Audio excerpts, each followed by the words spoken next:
Come on in, sit down. Chair is a chair. It's for sitting and chilling. Book is really a book. Unless you're reading it. Mountains and mountains. A river flowing down from it. When I see it, I don't see it. Hi, tell me, what is it? There's something inside you that sounds so familiar. May I remind you, what is it? Come on and tell me, go on, remind me. What is it? Afraid I'm not hearing it. What is it? Afraid I'm not hearing it. Little light, about to chat and sitting.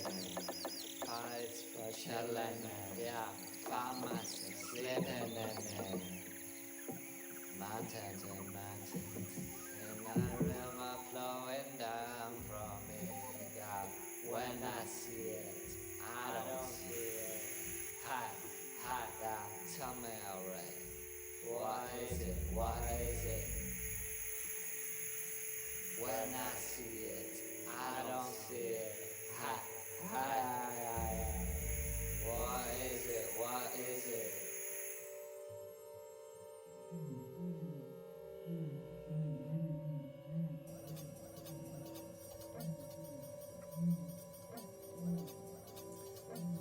Hello and welcome back to Place of Assembly, the podcast where we think about physical spaces and their role in cultural production and housing creative communities.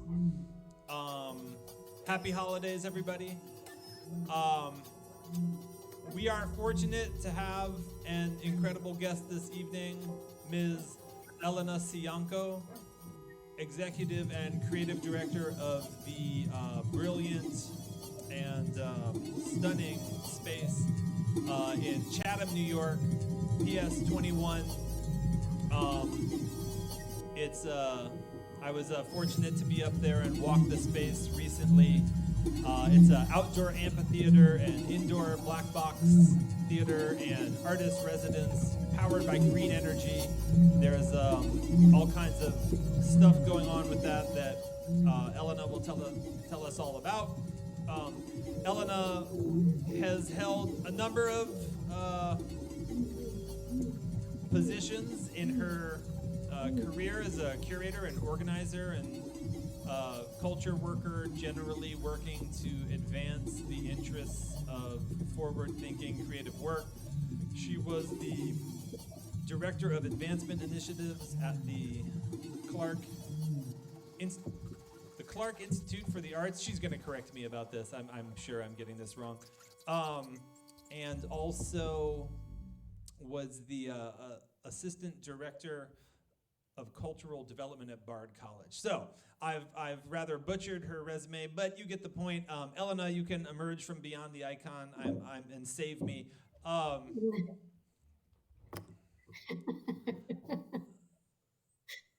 I'm not used to people who have appointments with so many words in the title, you know. How are you doing? It's a liability. I'm doing great.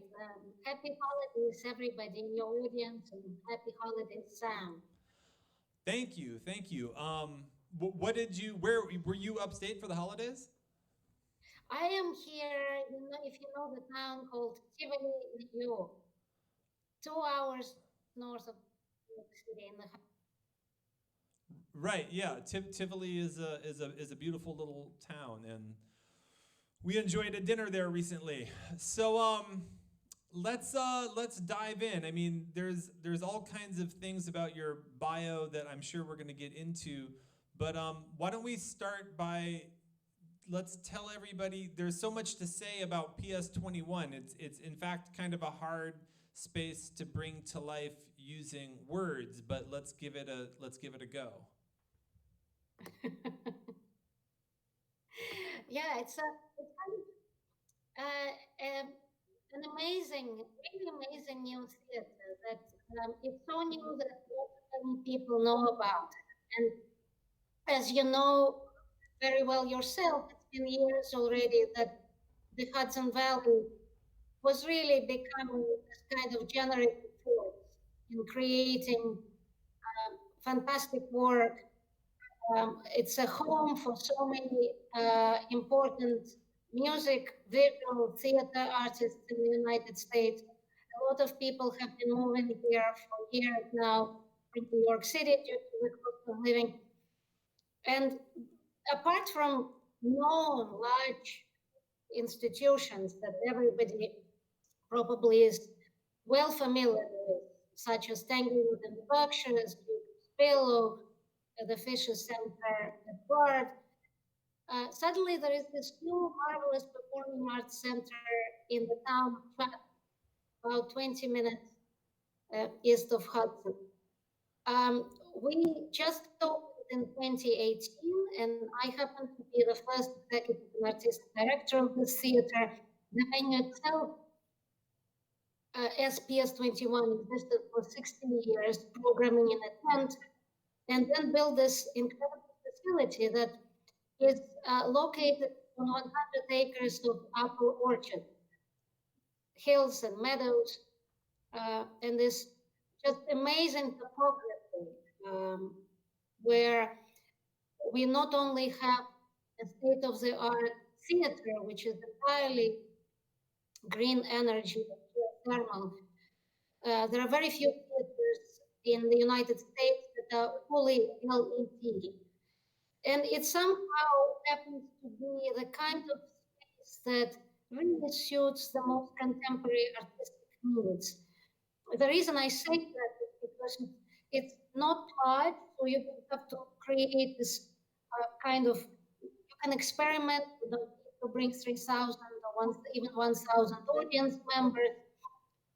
It also combines the theater that is pavilion theater out of doors, at the same time covered by flexible, by wonderful pavilion roof, but the audience is out of doors. And then in the colder months, it collapses into the black box theater that is accommodating 99 spectators. Both theaters, the out of doors pavilion theater and also the indoors black box, are entirely flexible seating.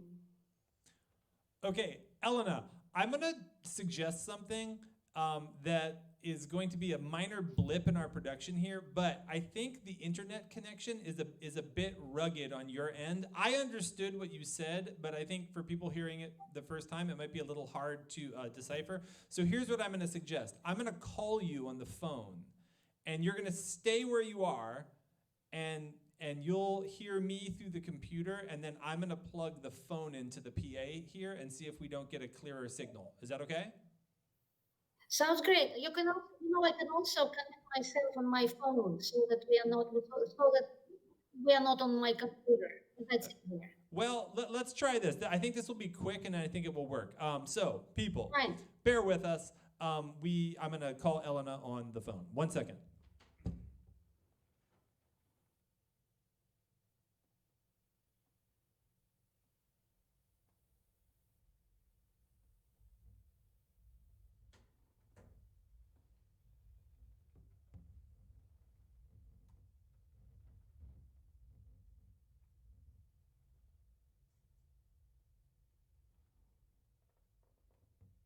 ELENA, can you hear me? Yes, of course. Here you are. Oh, okay. This is so much better. Yeah, excellent. Glad. Okay, cool. So people, we have ELENA back. Okay. So ELENA, I'm gonna recap some of what you said because it was a little warbly, but and tell me if I got it right. So essentially, you were talking about how for a long time there have been these institutions in upstate New York, like Tanglewood and like Bard, that people, or in the Hudson Valley, that people have been familiar with, but that more recently there have been these venues that have been responsible for more contemporary cultural production that would include spaces like yours, PS 21, also spaces like Basilica Hudson, Second Ward, Wasaic Project, so on and so forth. Wait, Absolutely. wait, say it again. That it's kind of like an mushrooming of spaces, um, which I find pretty important for the kind of generative in culture, and especially serving the needs, serving our needs, artists from all over in England, also of course New York City, as well as this area that is now home to so many artists. Mm-hmm. Okay, cool. And then you were also talking about how PS21 is a cultural facility. It's an amphitheater that is dominantly outdoors, and it's situated in the context of a giant property that's essentially like a wooded property. It's very natural, and I think you were saying that it used to be like an apple, or it still is an apple orchard of some kind. It is that used to be an abandoned orchard. PS21, it was a farm, 19th century apple orchard. Some of the terrain was never agricultural land. It was just original virginal forest, I would say. A lot of the other land that we own was an apple orchard. And then, as you know, so many small farms in the Hudson Valley closed. In the late mid-90s, this property was bought by the founder of PS21. She held on to it, and then years later, in 2005, she began constructing PS21 using a marvelous local architect.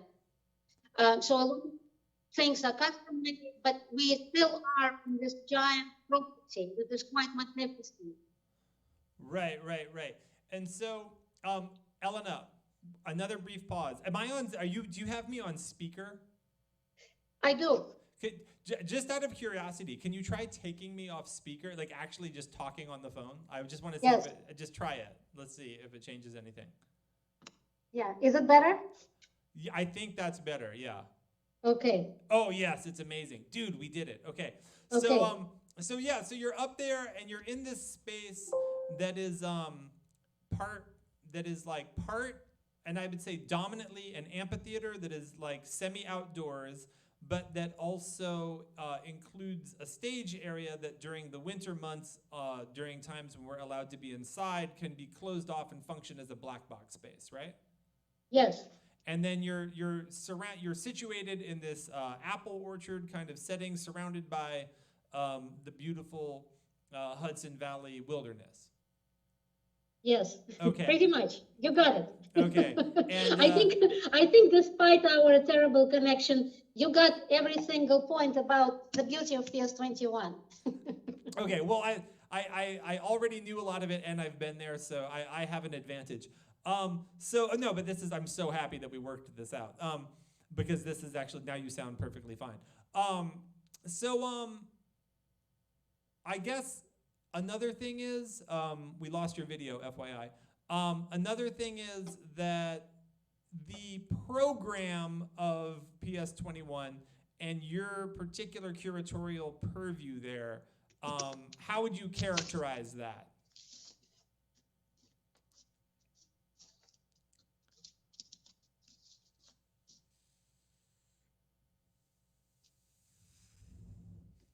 ELENA, are you still with us? Yes, I'm still here. Okay, excellent. So I was saying the program that you're developing at PS21, and we should talk a little bit about the incredible, stunning first program that you put together for your first year there as executive and creative director, which was then sort of adapted to COVID times. But just more generally, how would you characterize the curatorial purview of PS21 and your own curatorial purview? Well, it's kind of a grand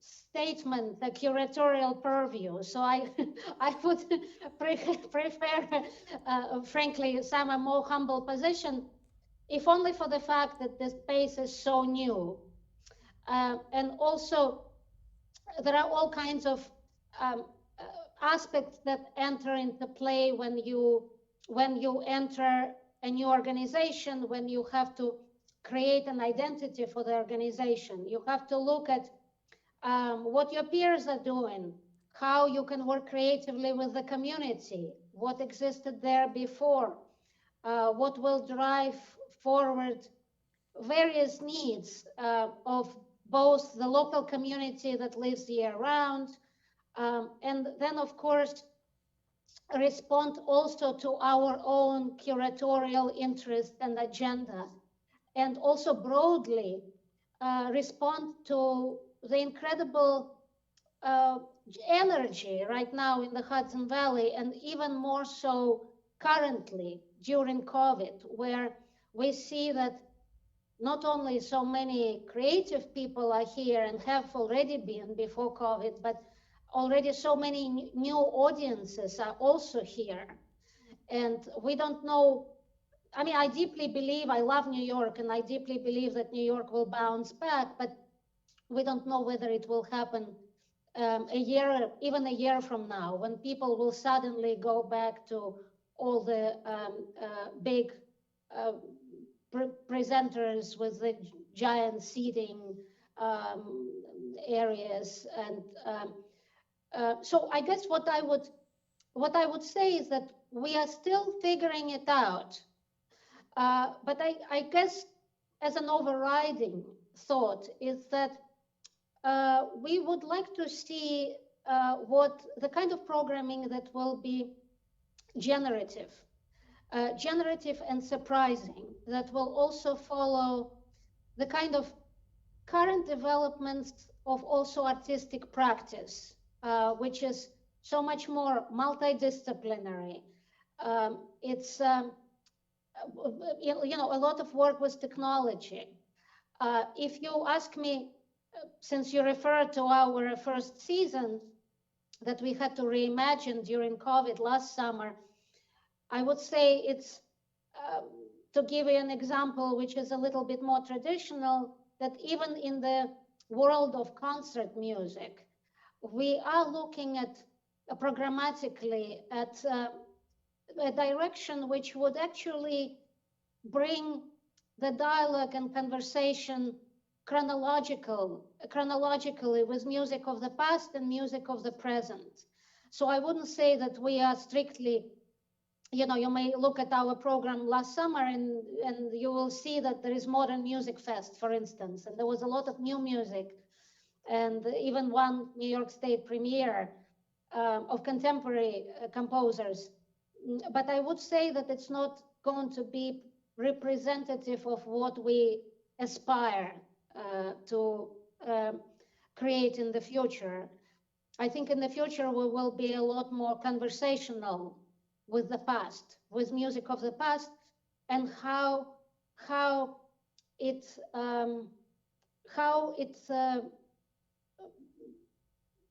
converses and vice versa with the music of the present.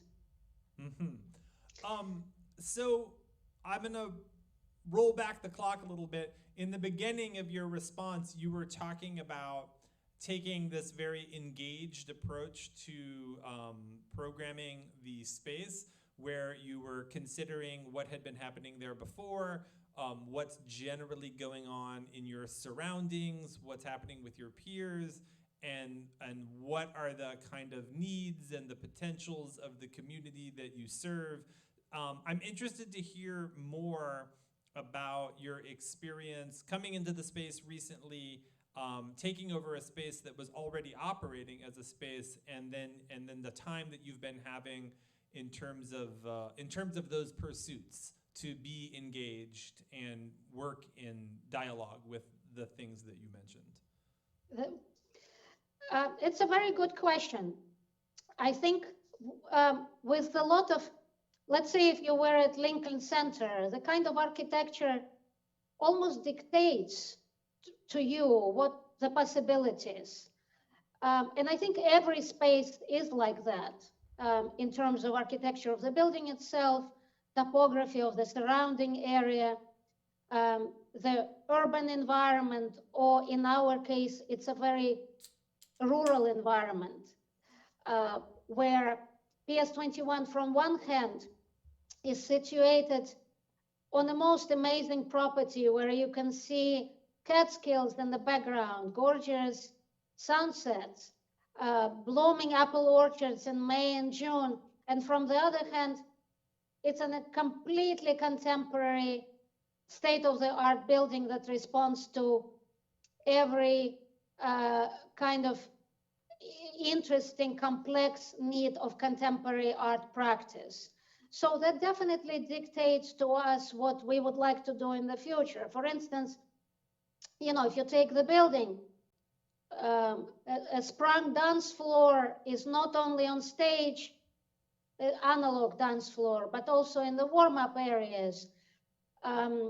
So that will be a possibility for us to think of the kind of work that is not just dance, but let's say I'm very interested in new circus that combines dance, acrobatics, that combines music, even vocal arts.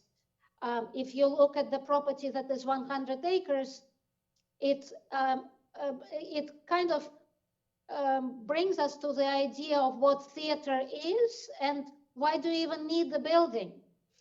So much of a theatrical practice doesn't have to be even in a black box, no matter how marvelous or flexible it is.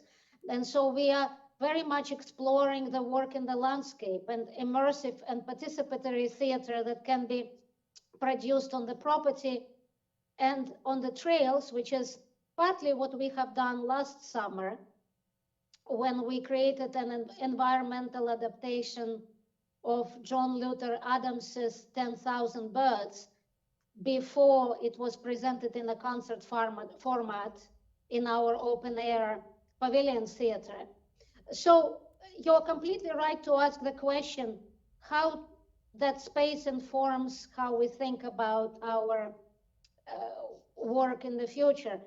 And it's definitely almost thinking, oh my God, the paradox of seeing how marvelous this theater is in terms of its infrastructure and possibilities, that you can have immersive sound, that you can have any light possibilities, or any multimedia possibilities, and the dichotomy of thinking, wait a second, but theater doesn't have to be in that ensconced environment of traditional established quote-unquote theater, and how we want to think about also engaging community and what kind of work we want to produce in theater that doesn't have to be the audience coming by car, parking, buying a ticket, sitting down in their marvelous seat, but also can be actually engaged physically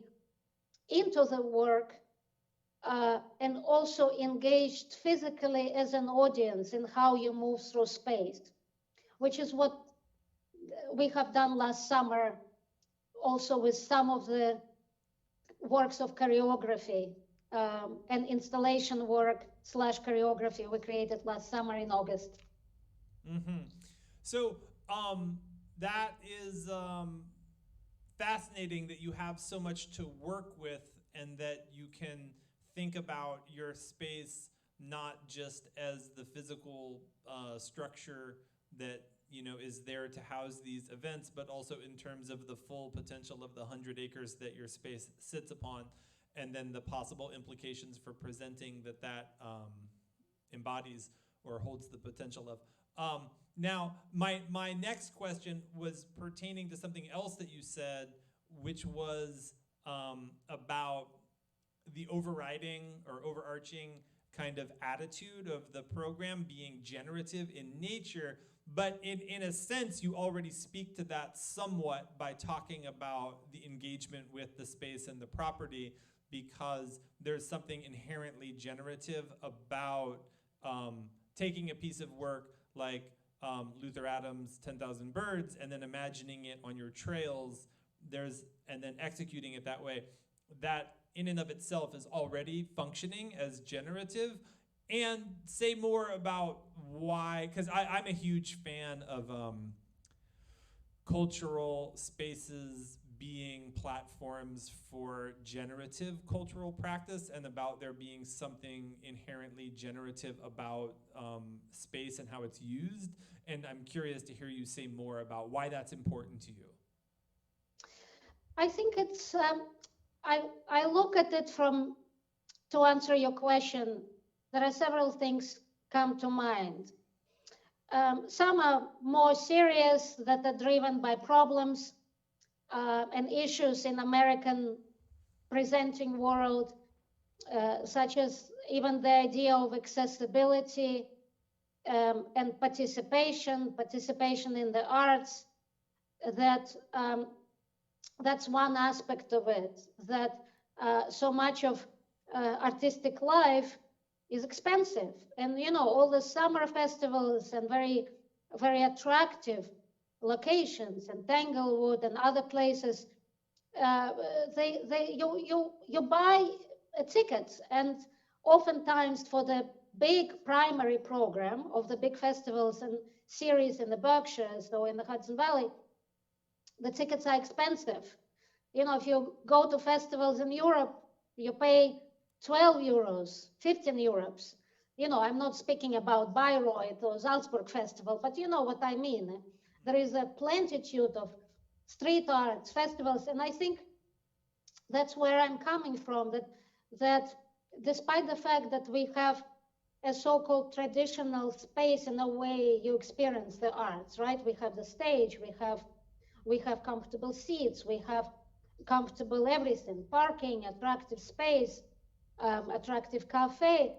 But I guess that 100 acres really also informs my perception of what would serve in terms of accessibility of the arts and how to engage creatively some of the year-round population that may be slightly even intimidated to come to this kind of grand space and hear a piece of unknown music. So we are very interested, as I mentioned to you, in street arts and in new circus. So that is a generative element in one sense, right? Sure. Yeah. A generative way of creating work for artists in another sense, which is also informed by our location and our resources, is really our intention to give American artists a longer time to create work. Since we have the privilege of having a marvelous artist residence house that can house 11 people at a time, and in fact, during COVID, we had several bubble residencies where a number of companies and new projects got developed because you can be there safely.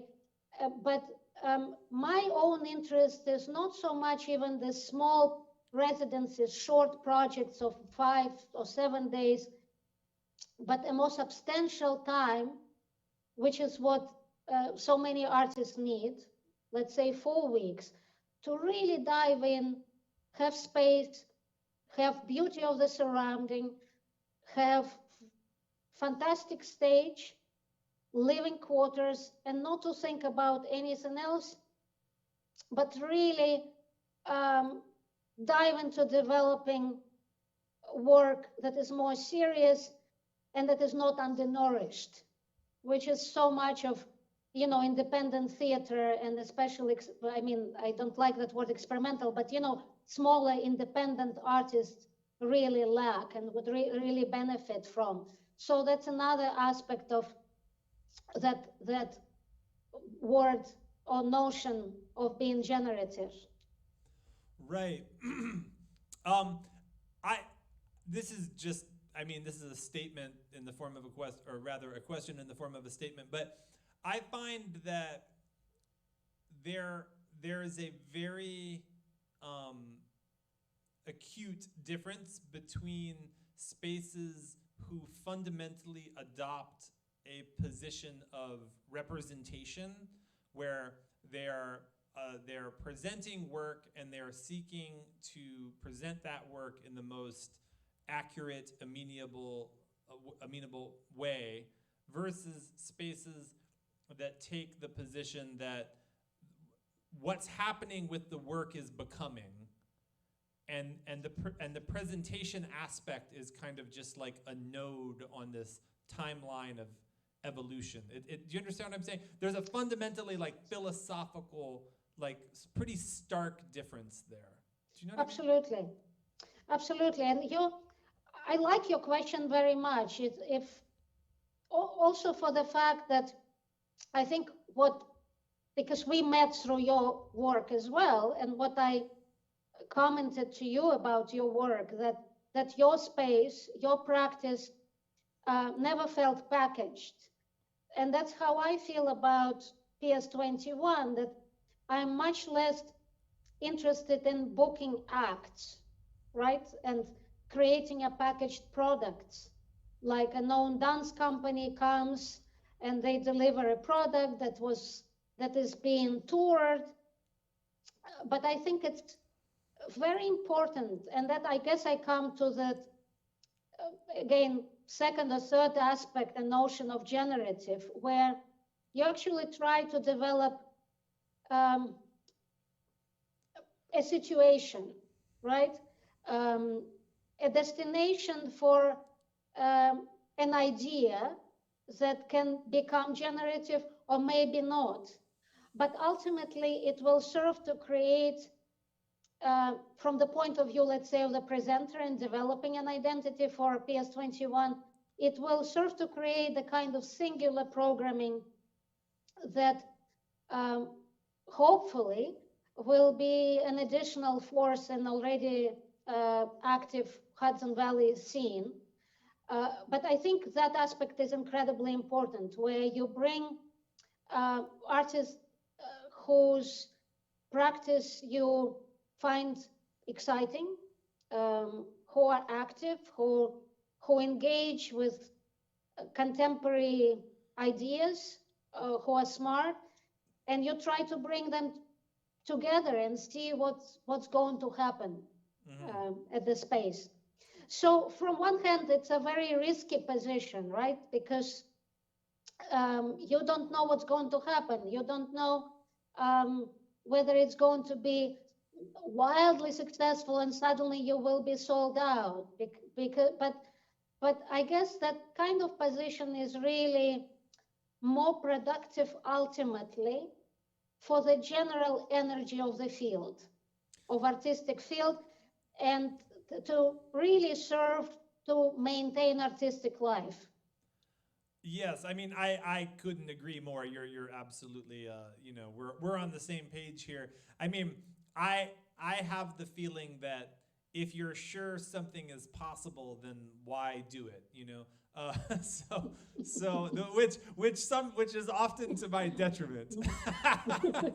But I want to touch on something else that you've been talking about, which is the aspect of participatory theater and engagement, and like just a general dynamic of participation. So this is something that I think about a lot because I've been lucky because of running concert venues that are also nightclubs, and also because of getting to travel a lot, to have participated in a number of cultural formats where participation is absolutely expected, and everybody there knows and is ready to participate, and they're generating something, and there's no need for there to be any kind of encouragement of this behavior. It just produces itself, and the idea that it wouldn't happen is almost unimaginable. So I'm thinking of things like Vogue balls, certain lanes of rap music and punk and hardcore, mariachi bands. Like there's so many, just dominantly cultures that are practiced in some type of folk way, like almost inherently have this aspect of participation baked into them. Do you know what I mean?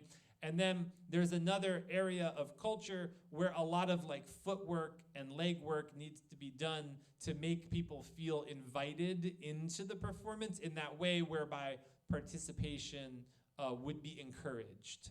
Do you know what I'm talking about?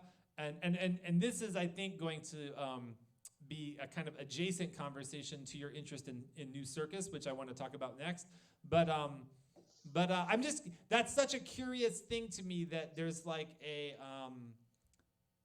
dimension of cultural space wherein that inherent invitation to participation has been lost. Do you know what I mean? And people like you are doing legwork to say, no, you can participate, like you can sit here and you don't have to stay on the other side of this thing.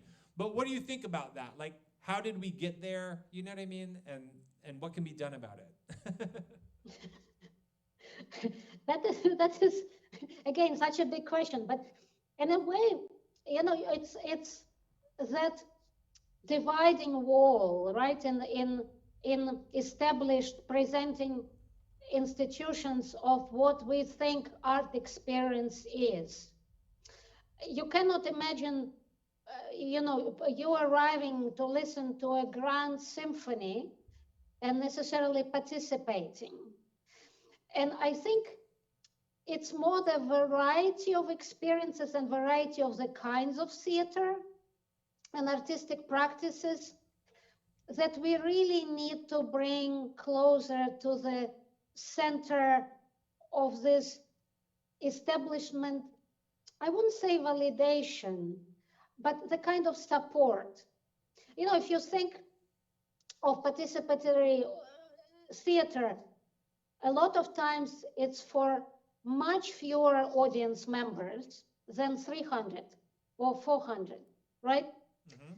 But intrinsically, the cost, you have to have a cushion of serious support to produce this kind of work and actually make it exciting and make it provocative and not make it, let's say, commercial that would run like for 90 days or every day, and but it would really be serious in theatrical experience. We just probably don't have the kind of system of support in this country that would encourage financially to make a variety of this kind of work viable. And here I'm specifically talking about the kind of theater that won't happen without participation, like Rimini Protocol, for instance, in Germany.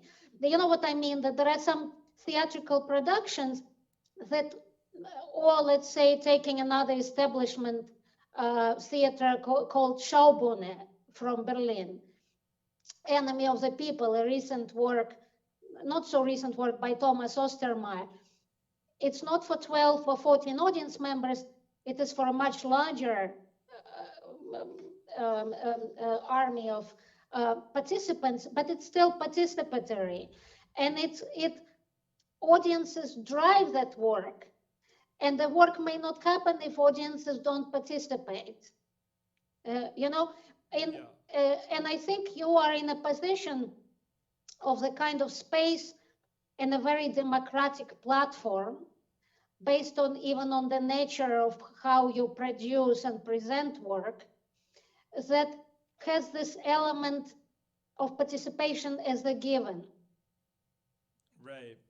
Right. Well, the aspect of support is going to be a whole part of this conversation because I know you have a lot of hot takes in that department. So we're going to dog ear that and come back to it because I also, something that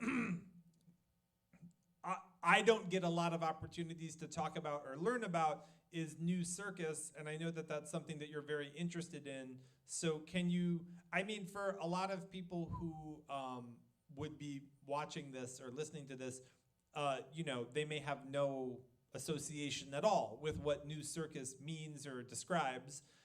So can you tell us about what's going on with New Circus and also why this is an interest of yours? Because I know that it is. I think the beginning roots of my interest are very much about the notion of democratizing arts experience.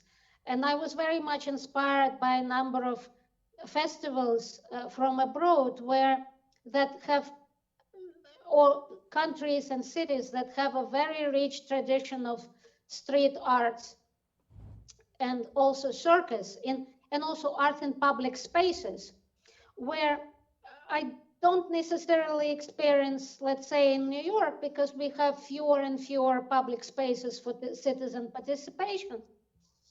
And so my interest comes from this kind of notion of democratic participation, where it's not about Arts and Business Council, where shops are open all night and, street life or street festival happens is driven very much by this consumptive model that let's just regenerate downtown and you can buy things and then there will be some stuff happening. But the kind of work I'm talking about of street festivals is the work of really bringing young and old and all spectrum of population together to experience, to be together in one public space without paying a lot of money and without having to buy a single, a hot dog or a beer. I mean, nothing against hot dogs and beers, but you know what I mean.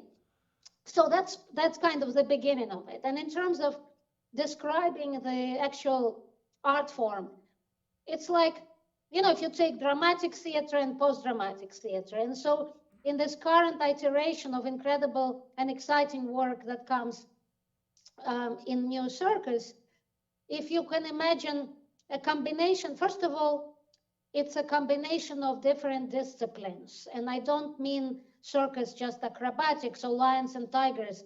It's more that it's a very theatricalized experience and very conceptual. The kind of grand concepts of even Pina Bausch that would combine dance, acrobatics, vocal arts, and that it's extremely creative and rigorous in terms of its theatrical conception, and surprising, which is the kind of qualities that you would look for in any performance, right? Creative, boundary pushing the boundary of form and genres. And that's what I'm very interested in, that so much of great work in New Circus does push the boundary of form, whether it be even mime or dance or puppetry. And so it's a combination of all of the above. And here I have to also give credit to my wonderful colleagues in the United States, but also in Europe and in Canada, places like Toho in Montreal, Peak Performances run by Jet Wheeler, and a bunch of wonderful colleagues from other countries. Right. So question, does circus find its point of origin in the same, I mean, is it like timeless, or is it kind of originating around the same time as like Commedia dell'arte, or like where is the point of origin with circus? I think it's good, it's right on that you're bringing Commedia dell'arte, that it's definitely an origin in this anarchic street life and medieval of a festival life. Right. Or a Blasian procession. Yes. Right, the Mardi Gras, and the old roots that really again has this more poking into society and democratic participation behind that force of presenting and producing this kind of work. Right, right. Well, yeah, let's double back on medieval festival culture. That's another thing we have to dog ear. We'll talk about it when we talk about festival culture in Europe. But something that I want to kind of shine a brighter light on is your interest in like public space, and like how a lot of the forums that you're talking about have a life in public space or have a kind of guerrilla execution aspect of the medium. And then you were also talking about how there's this diminishing number of public spaces in New York City where something like that could even happen. Everything is kind of regulated and mediated. And this is kind of a deep dive, so get ready. but something that I think about a lot, because I'm also a tremendous fan of just, busking and street art and things that just emerge spontaneously in your midst as culture. I think that's such a important and beautiful expression of cultural content, I would say that there's a kind of a crisis in relationship to public space right now. Largely, or at least in part, because there is no longer any definable or actionable notion of private space, especially during COVID. I mean, this was already the case because of the extreme prevalence of social media. What is private, right, is hard to put your finger on, because every moment can instantly become something public, and often many, most people probably are making what would have been private public, like constantly, right? Additionally, there's this kind of neoliberal drive to take anything that you have. If you have a car, maybe you should be an Uber driver. If you have a house, maybe you should have Airbnb. If you have a body, maybe you should have an OnlyFans. Like, it's like everything that would have been in the territory of the private is become this public asset able to be entered into some type of transactional dynamic, right? So it's not so much that there's some sort of explicit aggression against the public, but what it means to be public changes when the private begins to evaporate. Do you understand what I'm saying? And like I said at the beginning of this rather insane commentary, this is kind of a deep dive, but do you have any thoughts about that? Like, how has there been a shift in public space? Does this inform the work that you're interested in, or does it inform your attitude about presenting this work, or do you just disagree with me? It's it's hard to disagree with you. I think you ended just on the right word. The kind of neoliberal paradise, quote unquote, we live in. And it's not so much even that conditions and time period of COVID. I think the diminishment of public space has been ongoing for so long. It really amused me in the last few weeks when I saw so much work premiered at the Lincoln Center Plaza. Well, you know what? Try to do anything at Lincoln Center Plaza, even get your bike there, let alone a skateboard, let alone do a little dance. The plaza is private. So I was very amused that, the several dance companies like New York City Ballet, American Ballet Theater, presented their premieres at Lincoln Center Plaza. That's the last public space Right. you can imagine. I once, years ago, was producing an nighttime architecture tour of New York City on bicycles. And the only place where you could be with your bicycles was off the curb. The minute you get on the curb of that plaza, you were shooed away immediately, even though there was not a soul inside.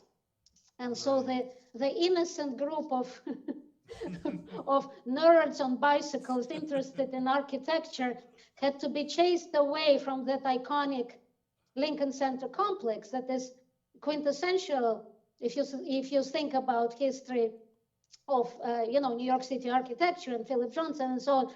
Anyway, I'm digressing. No, but this is good. I'm digressing, but I guess it's to really support your point that it's not even so much the COVID. True. It's like My favorite director, Milo Rao, joked, it's not a joke, unfortunately, that COVID is a virus, but capitalism is a pandemic. And, and so indeed, the diminishment of public space and that my acute understanding of the importance of it, where citizens can exist with each other without financial transaction of either being instruments of a gig economy, as you described, being in your car, Airbnb in your house, but just being in a common space together, Right. exchanging ideas that are not driven by any transaction that involves a transaction of, financial kind, or that leads to some kind of a, um,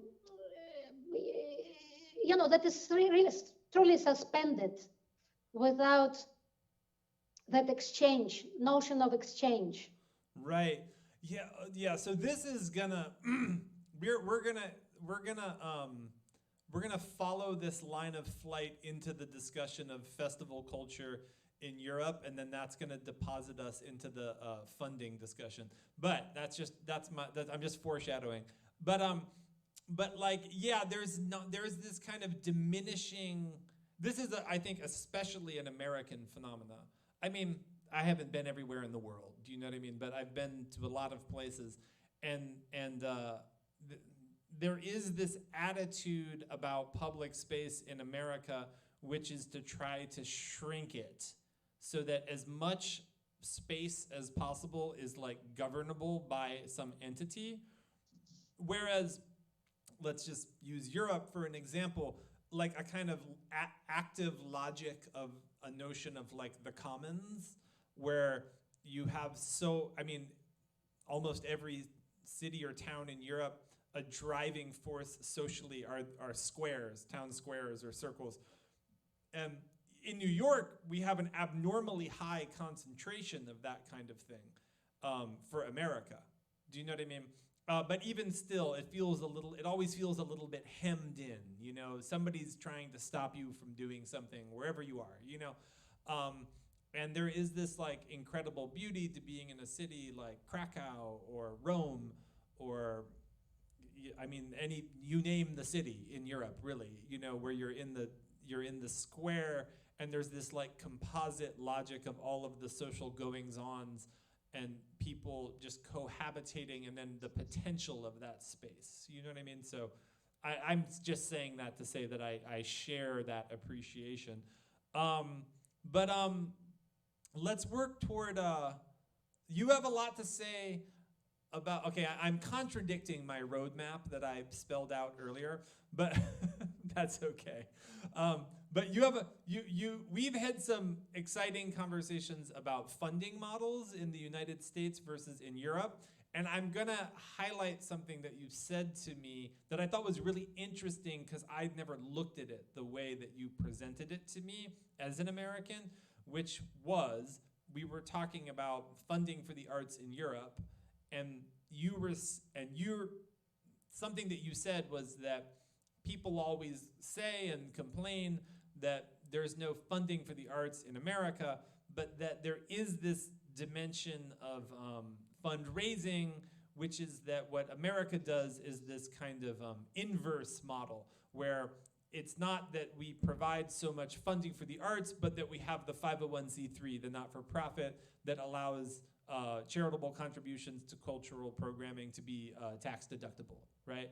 And so it's not, the analogy that I would use would be like when you can live in a building where if there's a problem in your apartment, the super will come and fix it, right? And then you could live in a building where you have a landlord and there's a problem in your apartment, and the landlord says, well, just fix it and take it out of the rent. Do you know what I'm saying? And like America is more like the landlord that's like, well, do it and then just take it out of the rent. Do you know what I mean? And then in Europe, it's more like objective, like here is the money for this purpose. There's more of that, right? That was a really interesting thing to hear someone say to me, because I know as an American artist and culture worker that people don't look at attaining a 501c3 in that way. They look at it more as like a bunch of paperwork you have to do in order to be able to get donations, but they don't actually look at it as this kind of like inverted form of funding. Of state funding, of state support. Correct. Yeah, they don't. It's completely, you're completely right to describe it as an inverse model. That the reality is that the state does support American arts, except it's done through tax deductibility, right? Right. So it's us as society relieving all those institutions of or donors who support cultural institutions. It's what you and I as taxpayers or as citizens of this society are under receiving in taxes. You know what I mean? The tax deduction goes to support nonprofit institutions. Right. So in fact, there is a state support of the arts. It's just done differently. Right. That's interesting because that's such an American perspective, of, like from a governmental point of view, to be like, we're not going to support this ourselves, but if you can get somebody to support it, we'll give that person a tax break. Do you know what I mean? It's just like staying out of it. Do you know what I'm saying? It's very like there's a very almost like libertarian attitude like embedded in that or something. But yeah, I mean that's something that like. Well, this is a kind of offshoot of the same conversation that I'm curious to hear what you would think about this, because in the world of creative production that I'm a part of, right, like difficult listening, right, I hear my peers bemoan often that there's not enough funding for the arts in America, and you know, people go to Denmark and they go to Switzerland and you know, so on and so forth, really anywhere in Europe, and there's more support. You know, even when you're playing very humble venues in Europe, a lot of the time those venues are receiving some kind of support from the government, you know, for being a cultural institution. And this is something that's just completely absent in America. And I get a lot of like teeth sucking and complaining about that. I personally don't really second that opinion. I love going to Europe and I love receiving that and that support. So I may be a bit of a hypocrite, but like because when you are in I think the amount of just outright support there is for the arts and culture in Europe has a really humanizing effect for artists, right? Like, because being an artist in America can be very dehumanizing, you know. And I appreciate that. And at the same time, I really believe in the. I am heartily engaged in critically engaged with many things about America, and there are many dimensions of the cultural legacy of America in the relatively brief time that it's existed that I really believe in. Do you know what I mean? And I can't say that, you know, hip hop or jazz even would have been better off if, you know, it had, received some sort of support early on or so. You know what I mean?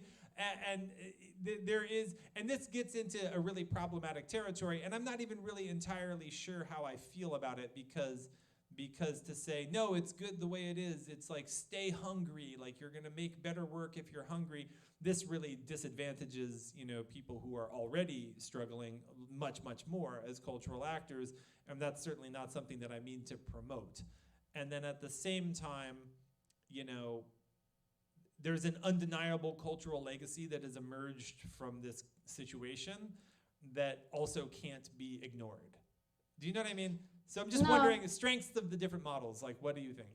Yeah, you are right to say that there is incredible energy, vitality, and vibrancy, and so much of new stuff that comes out anarchically from the United States, of new ideas in music and in performance and so much of experimentation.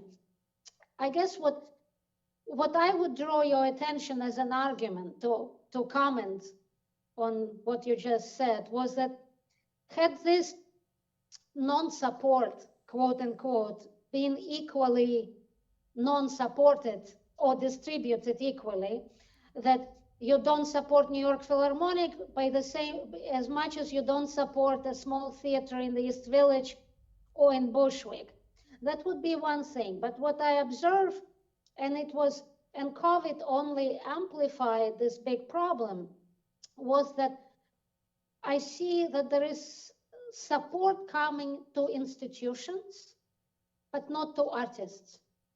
Even within COVID relief funds, that so much support in those PPE, loans and grants came from the government to prop up institutions that didn't, I hate that word trickle down because it's such a diminishing word in a way, but it didn't trickle down to artists and it didn't translate into support of independent artists whose position and livelihood has already been incredibly precarious in the United States, even pre-COVID, where you think of, presenting fees for dancers or fees for performing art musicians.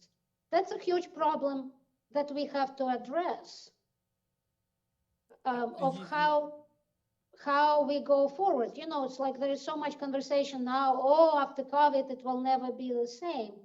But I think this entire model of how we maintain artistic life has to be deeply rethought. Because if you think about the money that support the functioning of large bureaucratic structures and administrative personnel and payroll, and I don't know of any other place that has such a discrepancy in compensation between higher management of cultural workers, directors of museums, CFOs or chief fundraisers, and then let's say education personnel and the rest, right? So there is no parity and there is so much funding that went to support, to prop up those structures. Yeah, I mean, I completely agree with everything that you're saying. I think that I have this kind of Stockholm syndrome, like with how it is in America, like like with you go through the peregrinations of becoming an American artist who you get to a point and you actually have a career and you're concertizing and you're going to Europe and you're going to Japan, but you spent 10, 15 years out there playing for nothing and going through all of this rather difficult trials and tribulations. And it kind of gives you this, it's very perverse. You develop this like pride for having done it, right? It's not unlike being in an abusive relationship or something. Like you got through it, and then somehow you take pride in something that never really should have had to happen in the first place. You know what I mean? But it's like because you went through that, then you're like, well, I got out there, I cut my teeth, I like toured in a car and made nothing, and I had to rent out my apartment and do all of this depraved shit that in a civilized country you wouldn't need to do. But because you did it, you have this sort of pride about it. So on the other side of that weird traumatic problem that I have, I absolutely could not agree with you more. I mean the way that artists are just generally apprehended in America is it's unfortunate, and the lack of when you're in Germany, there's this legitimate national pride in their cultural legacy.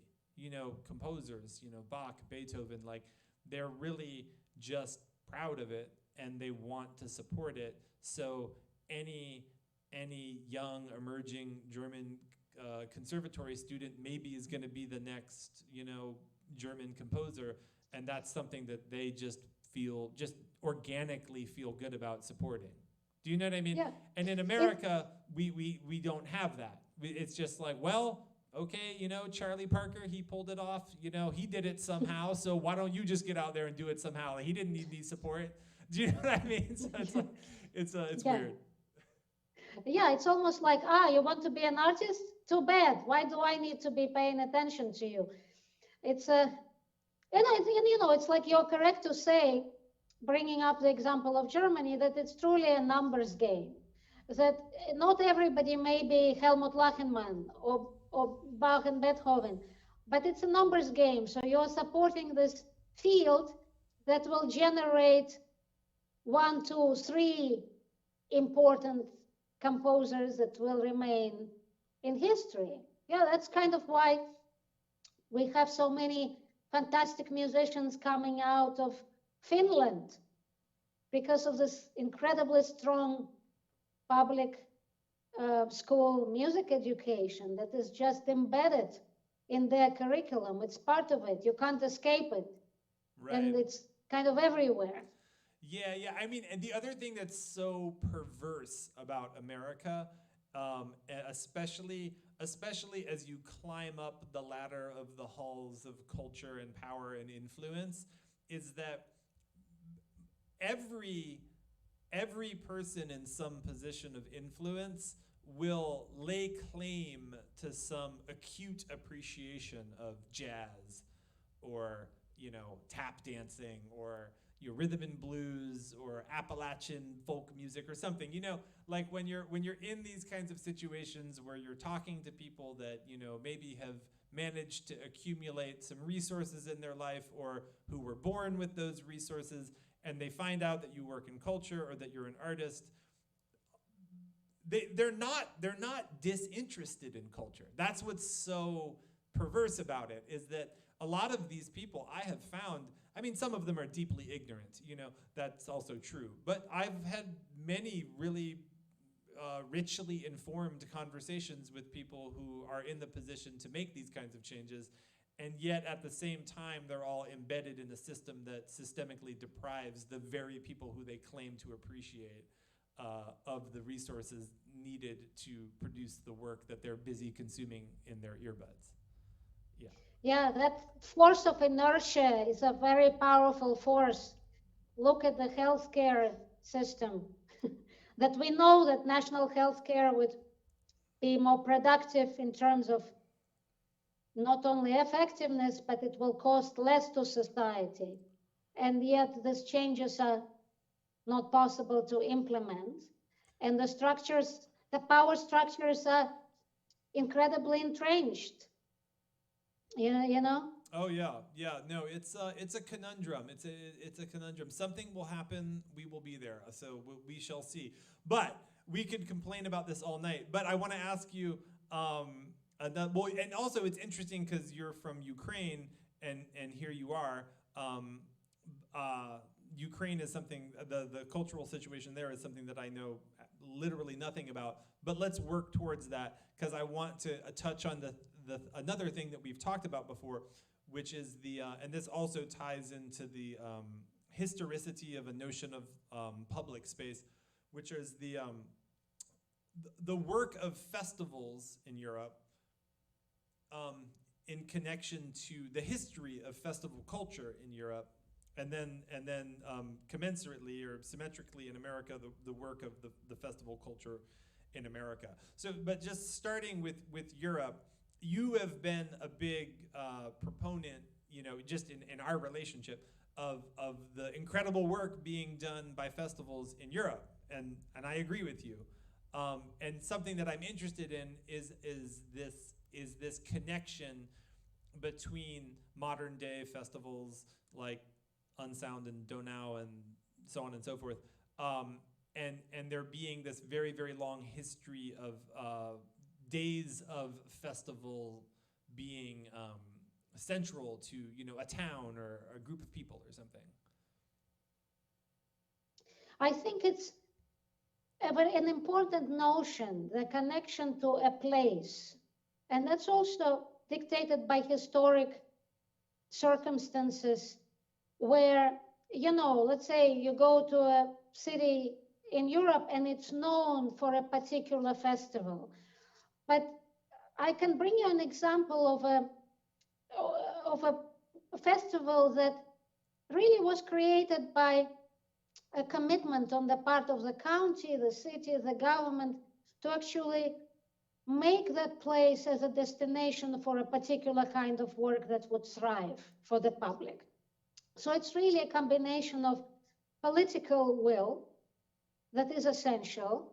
And that festival that I wanted to bring up is not like historically long existing like Salzburg Festival, or it's a festival of circus in Catalonia, outside of Barcelona, in a small town called Tàrrega. It's called Fira Tàrrega, which became, since 1981, that's how old it is, it became really the largest marketplace for new circus and presentation of street arts. And, it's not like a storied festival with a huge history. It's relatively new, if you think about it. So not everything is tied to the idea, oh, Europe is so old. And so that's a tradition. And I think we can create, if we put our minds to it, we can create a tradition in America. It's not the kind of place that is into traditions. You know what I mean? Mm-hmm. That it's also its own blessing and its own downfall, in a way. That from one hand, that regeneration and newness and short-term memory creates great stuff and constantly moves the agenda forward. From the other hand, it robs us of the answer where we could say, okay, we will commit to doing X, and that place is going to be Y for citizens in this particular village or that particular town. I mean, in a way, you have that form of town celebrations like Oktoberfest, right? But they're very much again tied to more, other forms, not necessarily an artistic production. Right. Yeah, that's an interesting point about America not really embracing a notion of tradition, really. I mean, and I mean that's also not uniformly true about Americans, but I think it's dominantly true in the let's say the professional cultural economy, right? Where evolution in cultural production is often experienced as this kind of dialectical erasure of the past. It's like this thing was happening. Like, I mean, this is a super banal example, but it's like, hair metal and Guns N' Roses was happening, and then boom, Nirvana, grunge, and hair metal just goes away. It's like, do you know what I mean? It's like the way that we move along in cultural space is that something is happening and it achieves a degree of prominence and visibility, and then something else happens that has the effect of almost like this kind of amnesiac, like erasing that and replacing it. And so, I mean, I've had a number of experiences, and this is something that has made me think about this exact thing, is I've had a number of experiences working with very, very old school hip hop artists, like hip hop artists that were featured in Wild Style, the kind of one of the films that sort of broke hip hop to the world. And there isn't this cultural memory of like, well, these people had this foundational importance to this medium, so that stays a part of the conversation. It's kind of like out with the old, in with the new, and once you're part of the old, you're really fending for yourself. It's like, it can be very hard to hang on to a cultural practice if you were part of a cultural movement that is then replaced by a new edition of that same movement or by something else. Whereas in Europe, there's less of a crisis in relationship to historicity, and things can kind of accumulate and everything stays a part of the conversation. Yeah. Yeah, that's a very, very good point. But I wanted also to ask you in reverse, what's your connection to a place? You have your own space in Brooklyn, in Queens, sorry. Would you be able to take that practice elsewhere? How important sense of place is for you? Because on any given night, you may not know who will show up, but in New York, people do show up. That's something about amazing about New York. People do show up. Mm-hmm. Do you conceive, and I know you've been inspired by PS21, how do you feel about taking your curatorial practice elsewhere? Would it work? Yeah, I mean, I would say yeah because that's a really good and interesting question because I'm going to say a few things. Firstly, New Yorkers have a very fractured connection to place because so much of what drives I shouldn't say New Yorkers. Um, I should say I'm gonna make this very specific. I'm gonna say you know New Yorkers working within the cultural sphere, kind of post college, doing something that's even vaguely creative. Do you know what I mean? Have a very fractured relationship to geographic space and place, because often their life, like there's one kind of logic that drives where they live that might have to do with income. There's another kind of logic that has to do with where they spend their time, which might have to do with work. And then there's yet another kind of logic that has to do that governs where they spend their time when they have the choice, which will have to do with their social predisposition.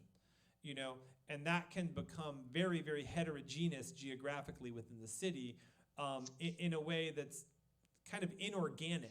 You know what I mean? Like Sure, it's this sure. kind of like melange of motivating factors, right? That's probably less true about me than about most people because I live and work in this neighborhood, and I have lived and worked in this neighborhood for over 15 years. Um, but still, I experience my relationship to a sense of geographic, place as somewhat arbitrary in a way, because I've ended up here because of a variety of causes and conditions and circumstances. Now, um, I think what comprises my curatorial practice is more attitudinal. You know what I mean? It's more about my beliefs about being somewhere, Yeah, which is that if you find yourself somewhere, that you should commit to being in that place. And then I would echo a lot of what you said in the beginning of this show about your approach to the curatorial program at PS21, where you engage a series of inquiries. Where am I? What has been happening here? What are the needs that are present in these communities? What are the faculties and potentialities and riches and resources of this place? How can I get involved here? So to have a practice that's guided by inquiry, and you engage this process of kind of reductive synthesis by asking these questions that arrives at, well, here's what I should do when you answer those questions, right? So yeah, so what I think is that strategy would work in other places. yeah, Do you know what I mean? And I think that strategy for me exists in part because I'm not from here. Do you know what I mean? So it's like if I'm not, I mean, I've been in New York for 25 years, but nevertheless, I'm not from Bushwick, Brooklyn. So if I'm not embodying an attitude of curiosity and engagement through inquiry in terms of the place that I find myself, then in my opinion, I'd be a rather insufferable person. Do you know what I'm saying? And I do believe in the attitude of inquiry, and so for that reason, I think it could work elsewhere. Does that yeah, answer? Does that yeah. answer your question? Yeah. I enjoy hearing this. Yeah, cool. Yeah. Well, speaking of place, I'm curious to learn how you got to this place where you're thinking about everything that we've been talking about, coming from Ukraine. What was the circumstance there culturally, and what experiences did you have there, if any? I mean, I don't know anything about this. That led you to this hyper engaged, curious cultural attitude. I think at least I wouldn't, again, it's such a self-aggrandizing word position, but some of my philosophy of accessibility, of the importance of accessibility of the arts, the importance of participation and increasing participation has a lot to do with having grown up during, well, they call it communism, but during the time of the Soviet Union in Ukraine, where so much of your participation as a child was subsidized, whether you wanted to play chess or draw or do folk dancing or take cool classes. It was very much subsidized, and that leveling of participation was amazing. You didn't have to have a rich parent to pay for your cello lessons. So that kind of egalitarian aspect was incredibly important. And I think that informs a lot of my thinking about where we are, in how I'm even conceiving of my own work. And also, of course, a pretty elevated position of an artist also in the society that I mean, and I'm only speaking in generalities. I'm not going to go into politics and discuss the censorship or the kind of art, quote unquote. I'm only giving just one specific element of a more sort of egalitarian situation. So that informs a lot of my work. And of course, when you have that possibility to explore, you start being curious about different things early on. So from one hand, it's a notion that cultural artistic life is important, quote unquote, a general notion. And from the other hand, the possibility to explore different art forms without, my parents were completely not privileged people at all. They were not members of the party, let's say, but at the same time, my sister and I had the possibility to experience or practice different art forms. And that definitely forms a habit of mind of what to pay attention to and just being curious. That's just a general answer. No, but that's also really interesting. When did you leave Ukraine for the United States? Or when did you leave Ukraine, and then when did you come to the United States?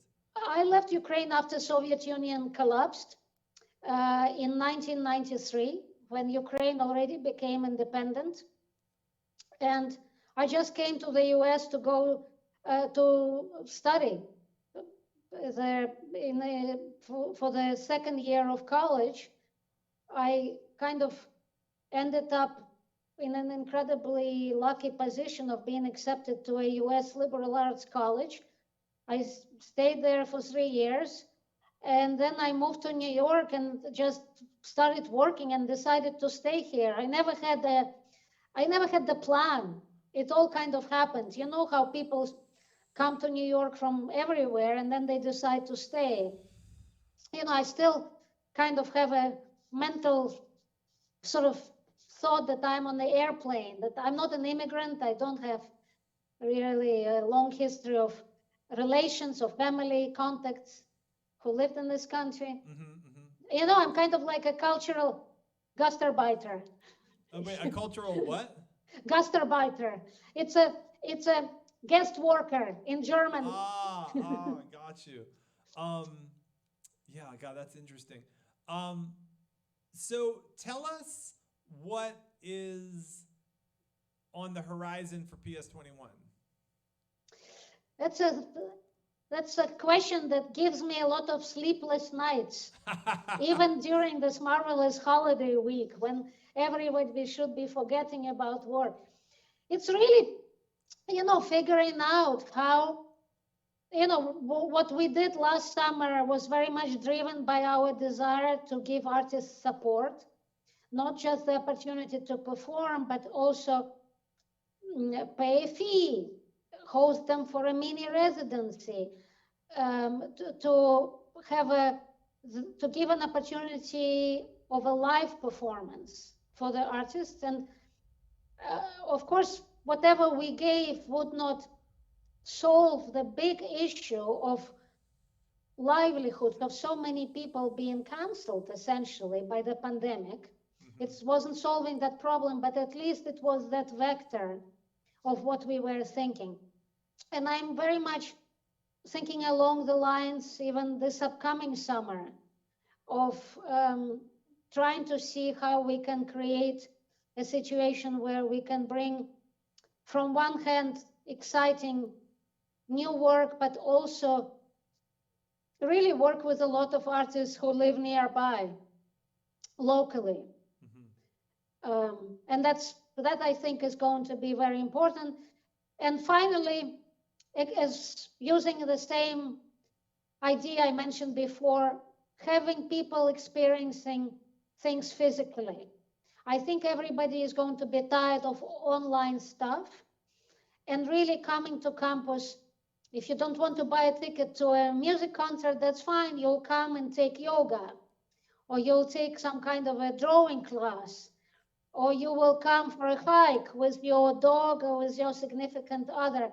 But it's really getting people out of their screen experience and that physicality of nature and also artistic experience live, that I think is going to be important for us at PS21, just because we are so privileged to have this amazing open air theater.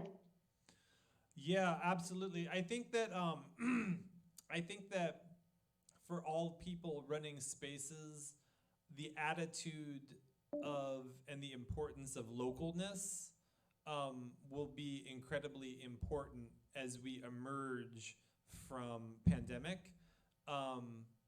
because I think it's likely that that's what has the greatest potential to get people off their screens and back out in space, is, people that they know nearby them doing something. Hey, come to I'm doing this thing at this place, you should come, like this kind of more basic logic of a cultural event as like a gathering for a group of people who share space.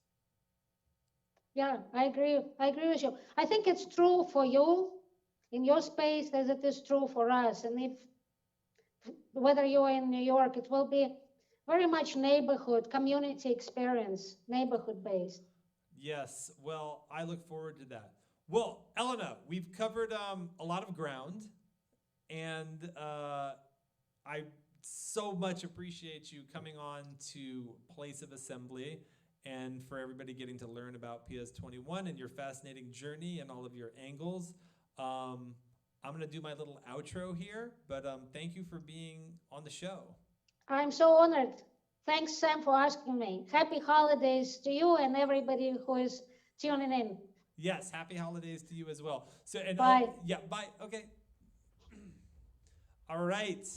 ELENA SIYANKO, the fascinating executive director and creative director of PS21. Wow, that was that gave me a lot to think about. I'm gonna go think about it. So thank you for checking out Place of Assembly, a program produced by Halo in partnership with Experimental Sound Studio Chicago and 8 Ball Radio. We will be back next week with the space operators and curators of Pritlice, a venue in Ljubljana, Slovenia, and that's an ep that I'm really looking forward to. Support us on Patreon as also make a one-time, as always, make a one-time donation on Venmo, bottom left of the screen. We've been featuring the music of Quantum Natives, label based out of Taipei. Our opening music is Art Jam, and we are going out with Enchanted Lands, the land permeated by spirit. I'm Sam Hillmer, thank you.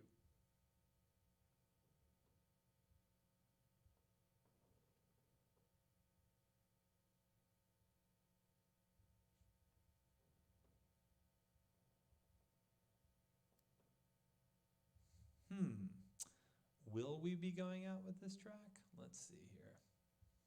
What's going on here?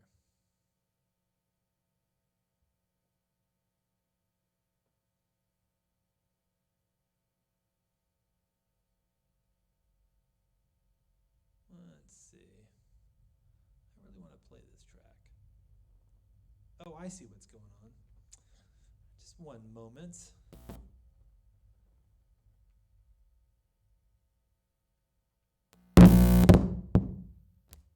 So clean. All right, nailing it. Here we go.